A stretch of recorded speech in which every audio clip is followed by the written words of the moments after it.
व्हिडिओचं एकदम खाली पडलं.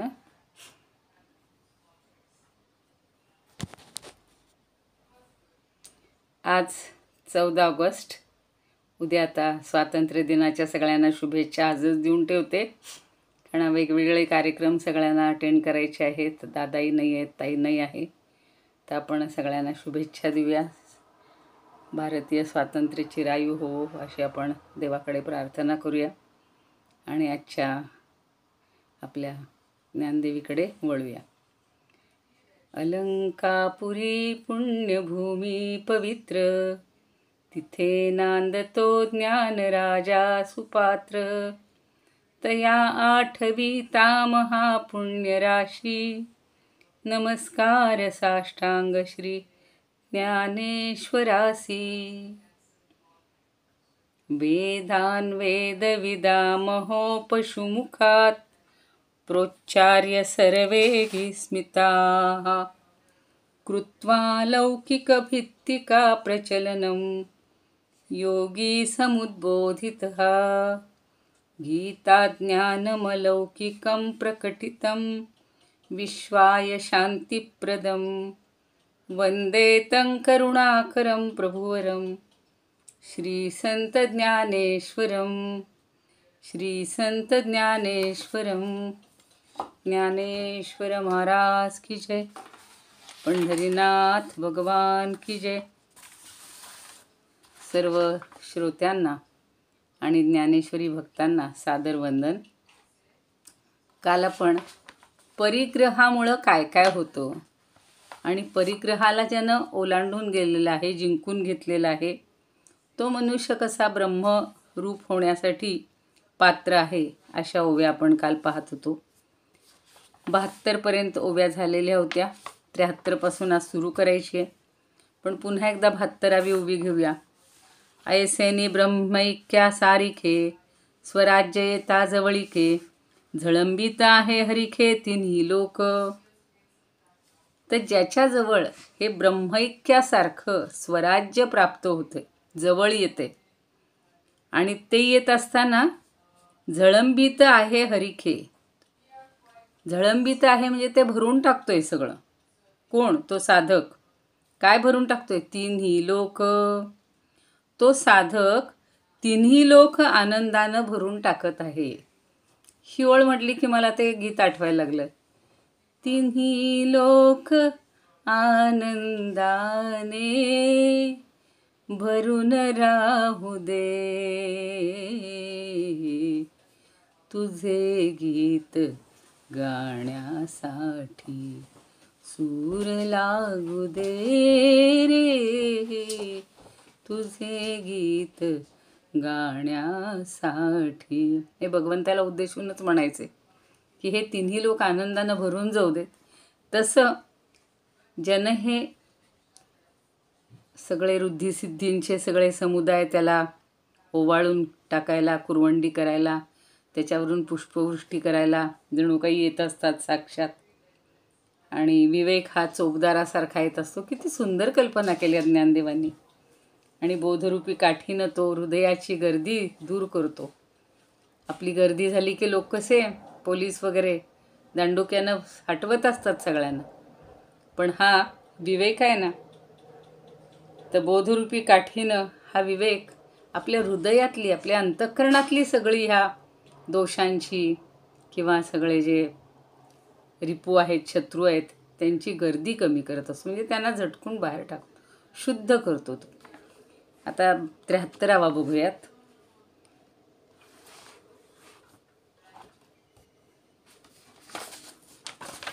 तेव्हा वैरिया का मैत्रिया. आता पुढची पण कल्पना फार सुंदर आहे बघा. तेव्हा वैरिया का मैत्रिया, तयासी माझे म्हणावया.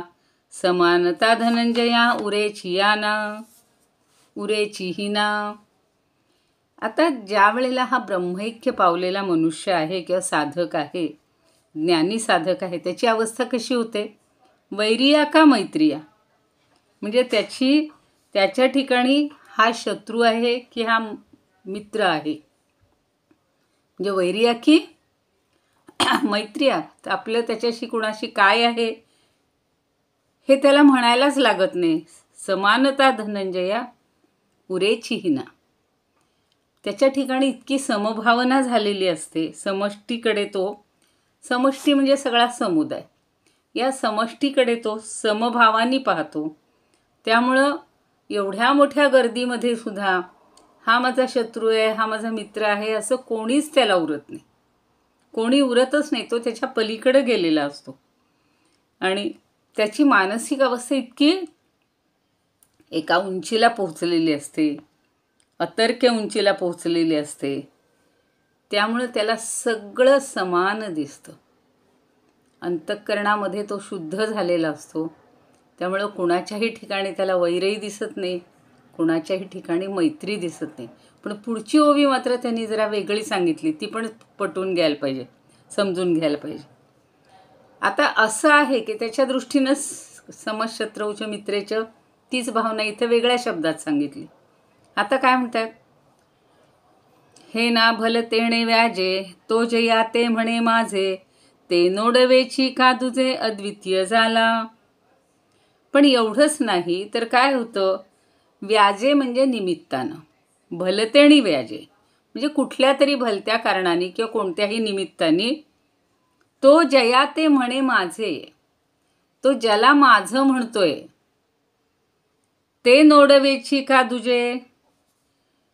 पण त्याला त्याच्या ठिकाणी द्वैत नसतंच. दुजे म्हणजे द्वैत, नोडवेची म्हणजे नसतंच. ते नोडवेची का तुझे, कारण अद्वितीय झाला. कारण त्याच्या दृष्टीनं आता द्वैत नसतंच आणि म्हणून त्याला अद्वितीय पातळीवर असा तो पोहोचलेला असतो. अद्वितीय झाला म्हणजे दुसरा कोणी दाखवायला नाहीच आहे. समजा एखाद्याकडे बोट करून तो जर म्हणला चुकून म्हणजे जरी तो म्हणला की हा माझा मित्र आहे, हा माझा आहे, पण इथं द्वैत नसतं. त्याच्या दृष्टीनं सगळेच माझे असतात, कारण तो अद्वितीय पातळीवर पोचलेला असतो. दुसरा कोणी नाहीच, सगळे एकच. कल्पना करा, आत्ताच त्या ताई पण सांगत होत्या की आपण ग्रंथ वाचून, सगळ्या गुरूंची मतं ऐकून विचार करतो, पण आपल्या ठिकाणी व्यवहारामध्ये अजून 100% अद्वैत आलंय का, हा आपण विचार करायचा. नकळत कुठंतरी झुकतं माप जास्त पडत असतं. अगदी मुलांमध्ये सुद्धा कदाचित नकळत एखाद्याला जास्त प्रेम दिलं जातं, एखाद्याला थोडंसं दुर्लक्ष केलं जातं. शाळांमध्ये, कॉलेजेसमध्ये विद्यार्थी असतील, तिथे सुद्धा 2-4 विद्यार्थी अगदी जवळचे फार प्रिय होतात. आता बघा, आता आपल्याला तो ऑनलाईनमुळे प्रश्नच नाही आहे. सगळे सारखेच आहेत, सगळे सारखे आहेत, सगळे एकमेव अद्वितीयच आहेत. त्यामुळं द्वैत नाहीच, तशी त्या साधकाची अवस्था झालेली असते.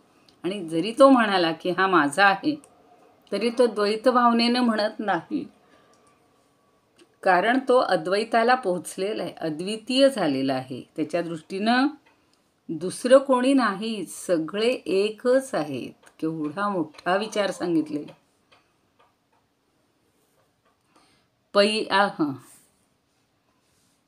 पै आपुलिया एकी सत्ता, सर्व ही कवळुनिया पांडुसुता, कही न लगती ममता धाडिली तेणे.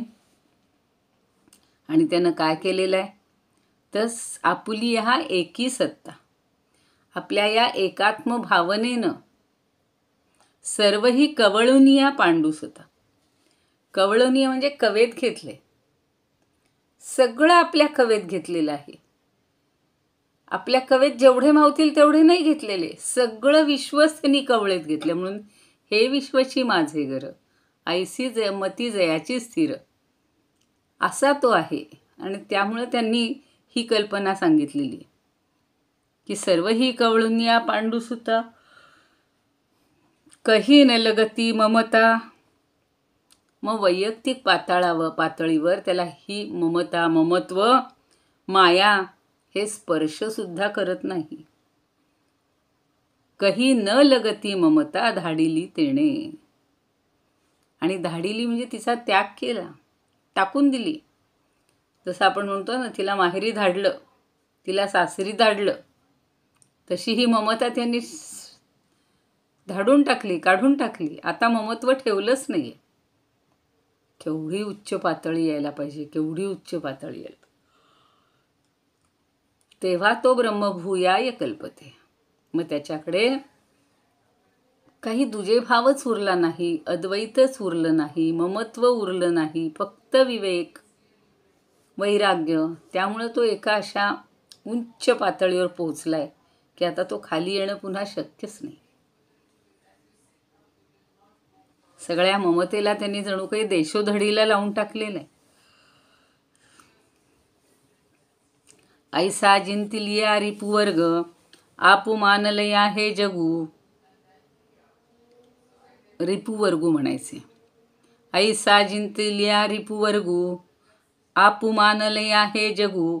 अपैसा योग तर तुरंगू स्थिर झाला. अजून एक छान कल्पना सांगितली की असा हा सगळा अहंकारादी शत्रूंचा वर्ग म्हणजे समूह त्यांनी काय केला हो, रिपुवर्गू आपू मानलया जगू. त्यानं या सगळ्या शत्रूंना जिंकून घेतलं आणि त्यामुळे या सगळ्या विश्वाला आपलंसं केलं. त्याच्या दृष्टीनं अपपरभाव उरलाच नाही. अपैसा योग तरंगू स्थिर झाला. त्यामुळं या साधकाला योग तरंगू म्हणजे योगरूपी तुरंगू म्हणजे अश्व, घोडा. तर योगरूपी अश्व आपोआपच स्थिर झाला. नाही तर तो दौडत असतो. यम झाले, नियम झाले, आसन, प्राणायाम, प्रत्याहार, धारणा, ध्यान, शेवटी समाधीला पोचतो. पण तोपर्यंत तो दौडतच असतो, त्याचा योगरूपी अश्व. तर या योगरूपी अश्वाला त्याने आता थोपवले. तो स्थिर झालेला आहे. म्हणजे त्याचं चित्त स्थिर झालं. आता त्याला दुसरा कुठलाही योग करायची गरज नाही किंवा कुठली साधना करायची गरज नाही. आता तो स्थिर झाला. आता बघा त्यांनी अजून काय काय केलं. वैराग्याचे गाढले अंगी त्राण होते भले, तेही नावे कढिले तेव्हा करी.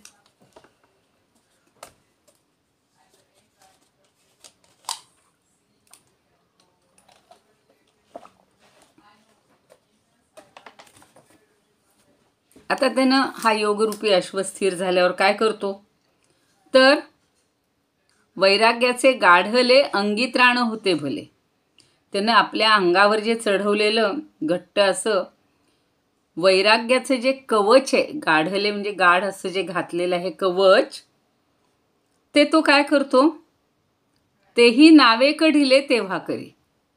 तेव्हा तो कवच नावेक म्हणजे एक घटकाभर ढिले करतो. म्हणजे आता तो हे कवच घालायची त्याला गरज नाहीये. वैराग्य सुद्धा आता घट्ट जे धरून ठेवावं लागलं होतं आत्तापर्यंत की चुकून वैराग्य आपलं इकडे इकडे जाईल म्हणून ते घट्ट कवच घालून ठेवले, पण ते कवच सुद्धा आता तो ढिलं करतोय. आता त्याला त्या विवेक वैराग्याची पण गरज नाही, कारण तो पुढची पायरी ओलांडून गेला. आता त्याला कशाचीही गरज उरलेली नाही. आणि पुढे एक सांगतायत, आणि निवटी ध्यानाचे खांडे ते दुजे नाहीची पुढे, म्हणून हा तू आसुडे वृत्तीचाही. आता ध्यानरूपी काय आहे हो, खांडे म्हणजे तलवार. निवटी म्हणजे निपटून टाकतो, खडगाच्या साह्यानं नाश करतो. ध्यानरूपी खडगाच्या साह्यानं ज्याचा नाश करतो. कशाचा, जे दुजे नाहीची पुढे. आता आत्म्याव्यतिरिक्त त्याच्या समोर दुसरं काहीच नाही. म्हणून हा तू आसुडे वृत्तीचाही. आणि त्यामुळे तो ध्यान वृत्तीचा सुद्धा हात आसुडे म्हणजे आवरता घेतो. म्हणजे आता त्याला ध्यानाचीही गरज नाही. विवेक वैराग्याच्या पलीकडे गेलाच गेला. पण ध्यानामध्ये सुद्धा काय होतं, ध्यान करणारा, कशाचं ध्यान करायचं ते आणि ध्यान तीन गोष्टी त्रिपुटी राहते, ती जेव्हा संपते तेव्हा तो ब्रह्मभूयाय कल्पते. ती संपली की याच्या सगळकडचं विवेक वैराग्याची याला गरज नाही उरत. ती संपली की हे सगळे शत्रू त्याला अधीन झालेले आहेत किंवा शत्रूंवर त्यांनी विजय मिळवलेला आहे.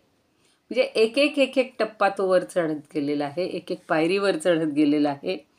आणि मग त्याला ध्यानवृत्तीसुद्धा आवरता येते. जे ध्यानाची सुद्धा आता तशी गरज नाही आता त्याला. आता तो पोहोचलाच आहे. आपण पुन्हा म्हणू का हो, एकदा शिखरावर पोहोचलो किंवा मंदिर अगदी डोंगरावर असेल, शेवटच्या टोकावर असेल, तो कोणी म्हणतं का आलोय आम्ही इथं, पण जरा पुन्हा 4-5 पायऱ्या खाली जाऊन येतो. कशाला? तू आता एकदा वर पोहोचला आहेस तर तुला पुन्हा 10 पायऱ्या उतरायची गरजच नाही, पुन्हा त्या चढून यायची गरजच.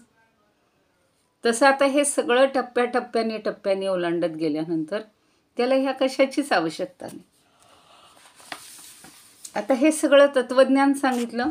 आता पुढे सगळी उदाहरणं सांगतात. तत्पूर्वी आपण कालच्या काही ओव्या बघूया. ऐसे ज्ञान गुण अमानित्वाधिक राहावया देख आले तिथे. सगळे ज्ञानगुण तिथे राहायला आलेत.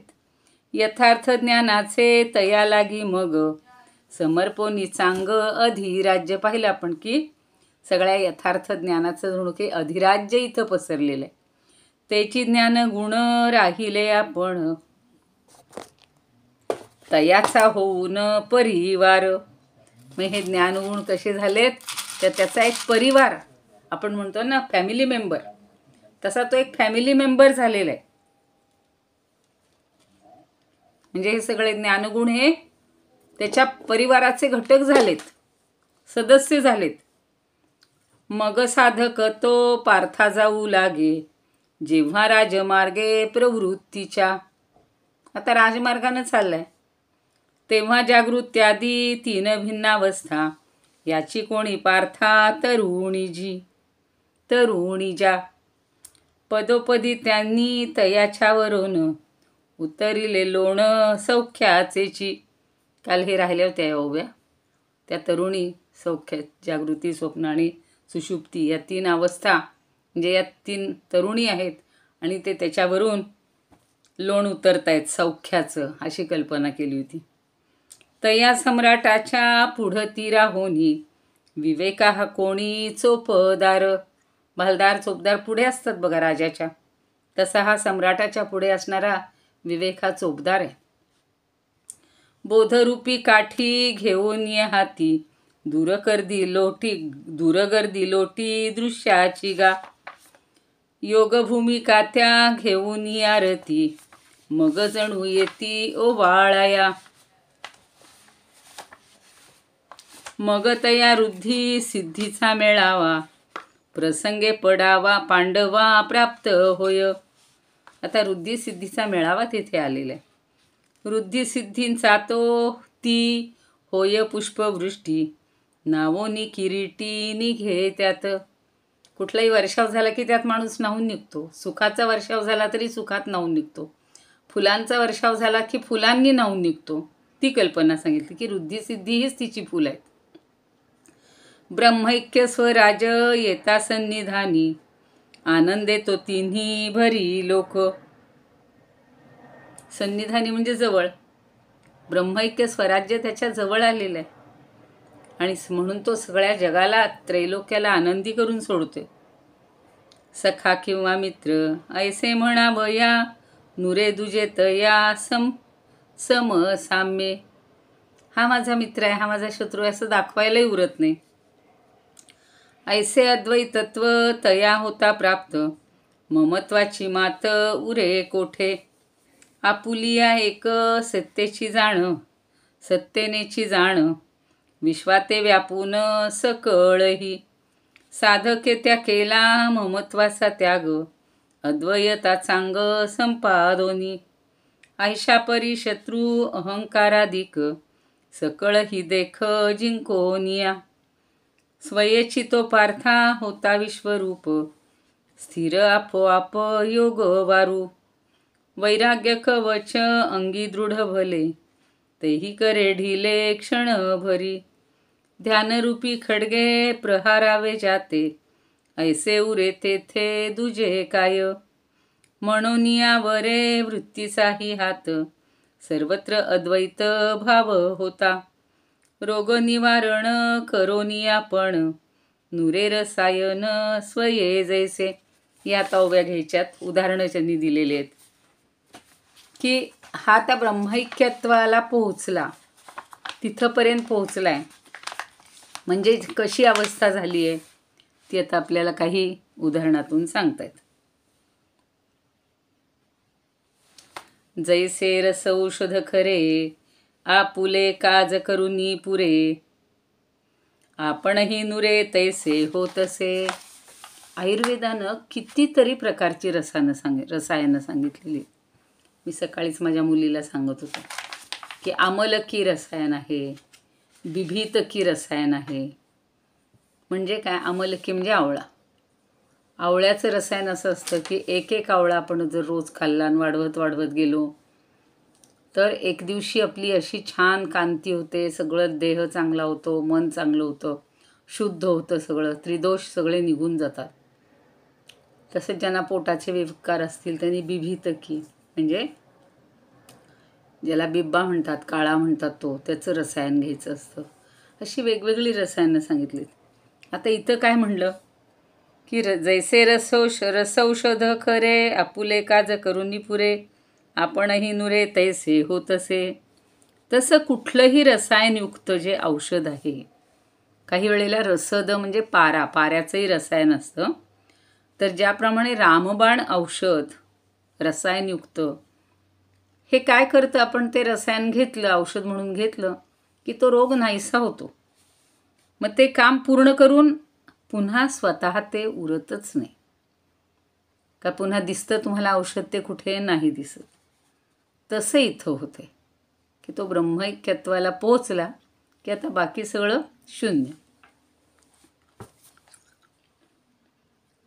देखोनी ठाकिता ठावो, धावता थिरावे पावो, तैसा सामिप्ये थावो अभ्यासू सांडी.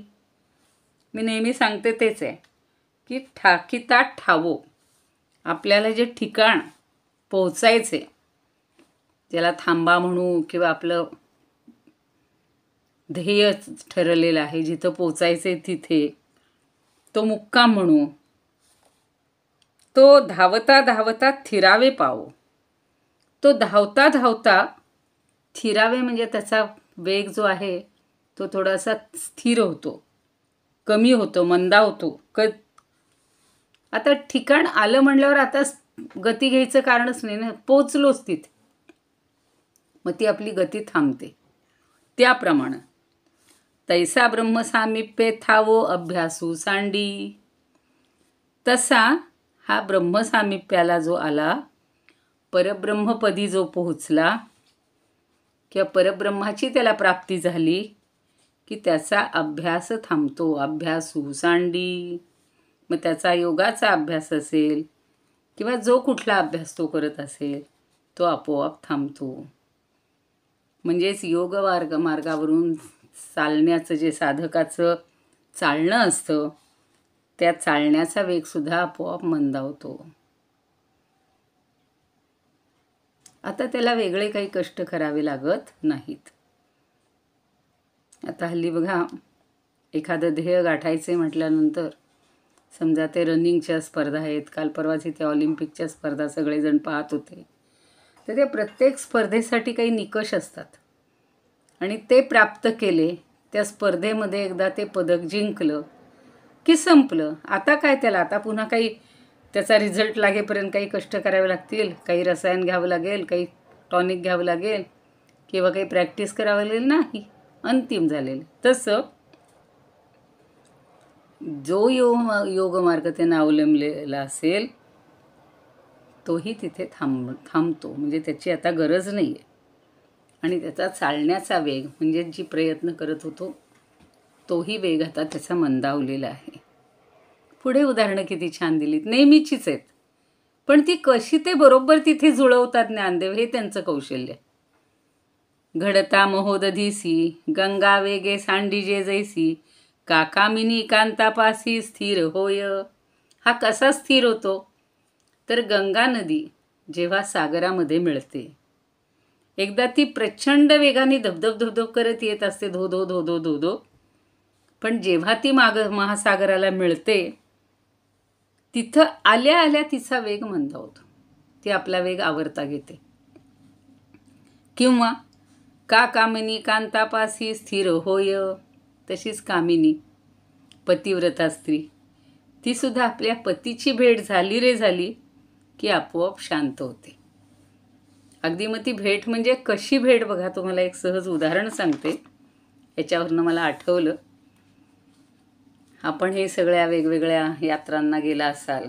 तुम्ही कदाचित गंगासागर ही यात्रा केली असेल. अक्षरशः महासागरच, गंगासागर म्हटलेलं आहे, पण तिथं लोकांचा सुद्धा महासागर उसळलेला होता. आम्ही आमच्या ज्या ग्रुपमध्ये गेलेले होतो, तर त्या आमच्या प्रमुखांनी सगळ्यांना छान तिकीटं काढून देऊन असं ओळीनं सगळ्यांना बसवलं होतं की हा आपला ग्रुप पहिल्यांदा पुढे जाईल. अगदी तोंडाशी बसलो होतो, पायऱ्यांच्या अगदी पायथ्याशी आम्ही होतो. मग पुरुष जरा बाजूला होते, बायका वेगळ्या होत्या, हातात हात घालून गाणी म्हणत होत्या, हे करत होत्या. जशी ती नाव आली तसा तो मागचा पुढचा सगळा जनसागर एकदम जो उसळला. आपल्याकडे ती शिस्त नाही, इथे मात्र ती शिस्त सगळीकडे आहे. कुठंही असं कोणीही ओलांडून जाणार नाही. आणि जे लोक सरा पुढं गेले की आपले लोक, म्हणजे आता इथं ते म्हणले त्यांनी की आपले लोक तुपले लोक नकोय करायला, पण अजून ती स्थिती आपल्याला आलेली नाही, आपण त्याचा प्रयत्न करतोय.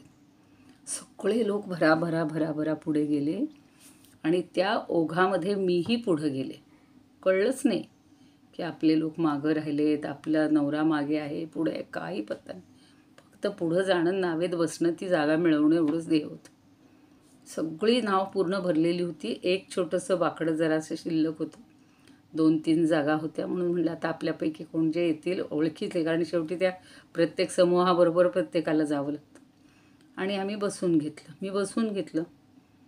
जरा मागे पुढे पाहिलं, आमच्या ग्रुपमधलं कोणीही तिथं आलेलं नव्हतं. इतका मला तुम्हाला सांगते त्यावेळेला टेन्शन आलं होतं की आता ही नाव जर सुटून गेली तर जिथं कुठं जायचं आहे तिथं गेल्यावरचं ठिकाण तरी आपण कसं शोधायचं. आता इथं तर भाषेचा फार प्रश्न पडतो, एक शब्द आपण बोलू शकत नाही त्यांच्या भाषांमध्ये. इथे इंग्लिशला सुद्धा तसं महत्त्व नसतं, इंग्लिश कोणाला कळत नाही. फार तर आपण इंग्लिश बोलू. त्या गंगासागरची अगदी अशी अवस्था. आणि आता नाव सुटायचीच बाकी राहिली, तेवढ्यात माझे मिस्टर तिथे आले बघा. बरा. ते म्हणे तू कशी काय कुठे गेलीस? अहो म्हणलं सगळ्यांच्या बरोबर मी प्रवाहात पुढं आले, पण ज्या वेळेला त्यांना पाहिलं तेव्हा इतकं हायसं वाटलं. हे जे उदाहरण आहे ना, हे अगदी पटतंय की ही जी पतिव्रता, आता मला मानते मी स्वतःला, की प्रियपतीची भेट झाल्यानंतर आपोआप ती सगळी, अर्थात तरी मी काळजी करणं सोडून दिलं होतं, रामनाम घेणं चालू होतं, रामरक्षा म्हणणं चालू होतं. म्हणलं तो देव आपल्याला बरोबर करेल, योजना करेल, हा विश्वास होता. पण ते जेव्हा आले त्यावेळेला मला शांत वाटलं की आता मला काही टेन्शन नाही. कारण बाकी कोणी असू नसू, आपण दोघं का होईना बरोबर आहोत. नव्या ठिकाणी गेलो तरी तिथे आपण थांबू शकतो. आपला ग्रुप कदाचित दुसऱ्या नावेतून येणार असेल. आधी तर आम्हाला भीती घातली होती की एकच नाव आहे, म्हणजे उरलं तर जायचं कसं पलीकडे. पण शेवटी त्या लोकांना एक योजना करावीच लागते. मग त्यांनी दुसरी नाव सोडली. सगळेजण 15 मिनिटांनी आले. आम्ही तिथेच थांबलेलो होतो.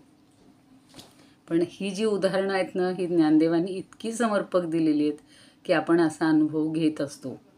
पुढची ओळ बघा.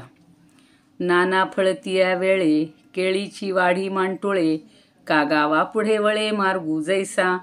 आता केळीचं उदाहरण दिले की केळीचं जे झाड आहे त्याची सुद्धा त्यांनी म्हणले वाढी मांटुळे, त्याला जे असं घड येतो ना, तर तो घड लगडला, वाढ झाली त्या केळीची पूर्ण, की का गावा पुढे वळे मार्गू जैसा. अजून एक उदाहरण दिलं.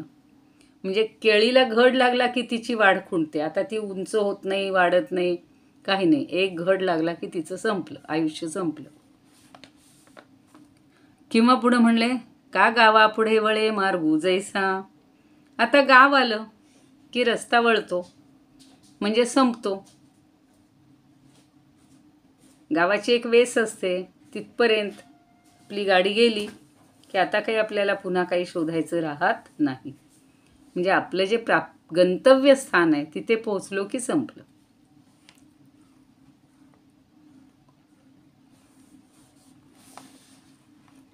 तैसा आत्मसाक्षात्कारू होईल देखोनी गोचरू, ऐसा साधन हतीयेरू हळूची ठेवी. तसंच आत्मसाक्षात्काराचा क्षण जवळ येऊन ठेपला की साधन, आपली सगळी साधनरूप हत्यारं जी आहेत ती खाली ठेवतो, हळूच ठेवी.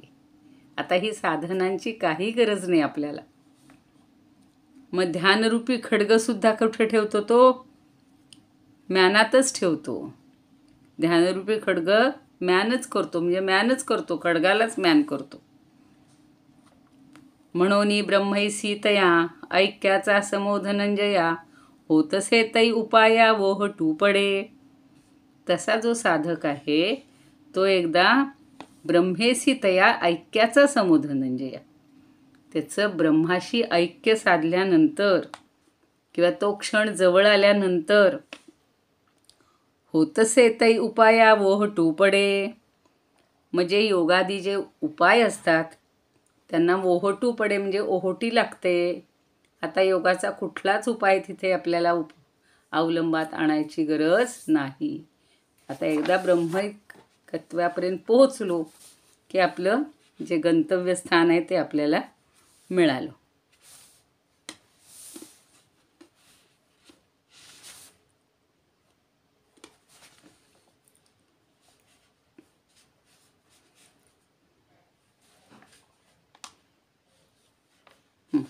रोग निवारण करोनी आपण, नुरे रसायन स्वये जैसे, तैसे त्याचे ध्यान.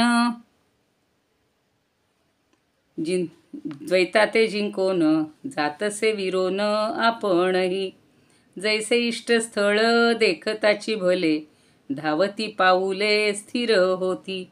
येताची समीप तैसी ब्रह्मप्राप्ती, मंद होय गती. अभ्यासाची गंगा सांडी वेग भेटता सागर, किंवा कांता स्थिर प्रियापाशी. नातरी केळीची जैसी खुंटे वाढ, फळांचा तो घड लागताची. किंवा गाव कुस दिसू लागतास, सरू लागे साच मार्ग जैसा. तैसा साधक तो आत्मसाक्षात्कार, होईल गोचर ऐसे देखे.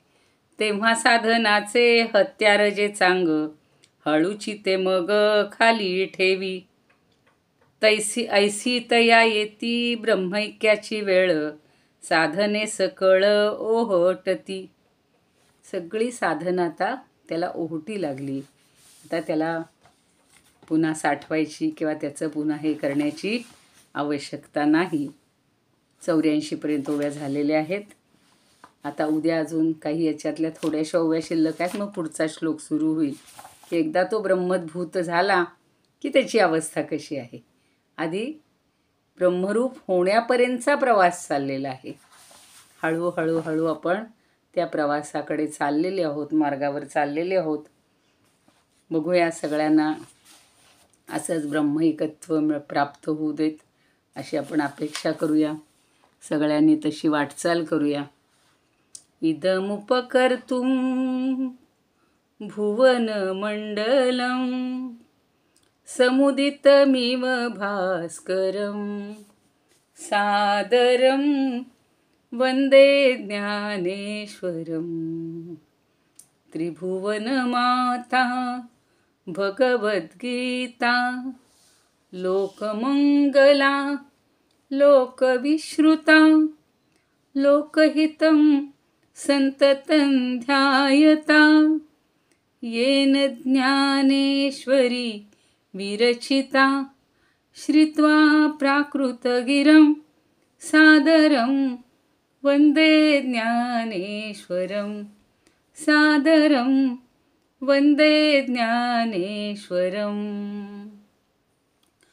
आरती ज्ञानराजा महाकैवल्य तेजा, सेविती साधू संत मनोवेधला माझा।